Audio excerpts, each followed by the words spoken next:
News 18 के मंच पर केंद्रीय गृह मंत्री अमित शाह के बयान पर सीएम विष्णुदेव साय ने प्रतिक्रिया दी। सीएम ने कहा कि प्रधानमंत्री नरेंद्र मोदी और केंद्रीय गृह मंत्री अमित शाह ने जो संकल्प लिया है वो पूर्णता की ओर है।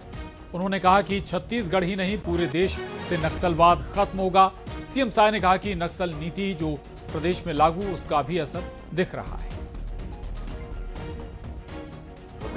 जैसे ही हम लोग सरकार में आए वैसे ही उनका आशीर्वाद हम लोग को मिल रहा है और डबल इंजन की सरकार और माननीय प्रधानमंत्री जी और माननीय गृह मंत्री जी का दृढ़ संकल्प कि 31 मार्च 2026 को पूरे देश से नक्सलवाद को समाप्त करना है, उसका लाभ हमारे प्रदेश को मिल रहा है। और हमारे प्रदेश के सुरक्षा बल के जवान बहुत तेजी के साथ, साहस के साथ नक्सलवाद के खिलाफ में लड़ाई लड़ रहे हैं। बराबर सफलता भी मिल रही है और माओवाद के जितने भी टॉप के लोग हैं सारे न्यूट्रलाइज हो रहे हैं और हम लोग पुनर्वास नीति भी बहुत अच्छा बनाए हैं, उसका भी असर हो रहा है कि लगातार लोग विकास की मुख्यधारा से जुड़ भी रहे हैं।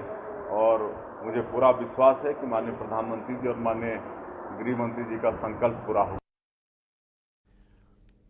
और भगवान बिरसा मुंडा की 150वीं जयंती पर आयोजित कार्यक्रम में सीएम विष्णुदेव साय शामिल हुए। सीएम ने 15 नवंबर को जनजातीय गौरव दिवस घोषित किए जाने पर पीएम का धन्यवाद किया।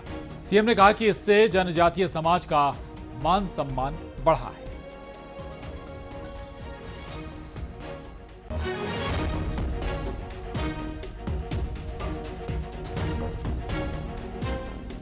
मोदी जी का बहुत बहुत धन्यवाद करते हैं, आभार उनका करते हैं कि उन्होंने 15 नवंबर को जनजातीय गौरव दिवस घोषित करके जनजातीय समाज का मान सम्मान बढ़ाया है।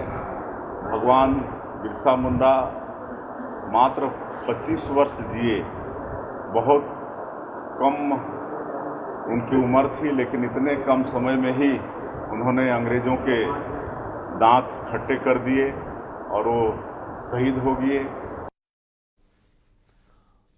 और बीजेपी ने कांग्रेस पर फिर पोस्टर वॉर किया है। बीजेपी ने एक्स पर पोस्ट कर कसा तंज। पोस्टर में लिखा है कांग्रेस में सब कुछ दिल्ली से तय हो रहा है और कार्टून पोस्टर में दीपक बैज से पूछा जा रहा है कि जिला अध्यक्ष बनेंगे या नहीं। पोस्टर में दीपक बैज दिल्ली से तय होने की बात कहते हुए नजर आ रहे हैं। तो इस पोस्टर के जरिए बीजेपी ने तंज कसा है कांग्रेस। तो बीजेपी के पोस्टर जारी करने पर डिप्टी सीएम विजय शर्मा ने तंज कसा। विजय शर्मा ने कहा कि कांग्रेस के आरोप इन पर खुद सिद्ध होते नजर आते हैं। कांग्रेस अपनी बातों में खुद फंसती जा रही है। कांग्रेस का रिमोट कंट्रोल दिल्ली में है। अब तो लगता है दिल्ली के साथ साथ इटली से भी ये चलने लगे।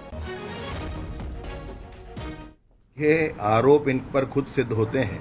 इन्होंने हमारी सरकार के विरुद्ध क्या क्या कहा, अब ये खुद अपने बातों से प्रमाणित कर रहे हैं कि ये रिमोट से चलने वाले लोग हैं। जाने दिल्ली से क्या इटली से चलता होगा, मुझे तो ये लगता है। और कांग्रेस का दावा है कि रायपुर में पीसीसी कार्यालय में वोट चोर गद्दी छोड़ हस्ताक्षर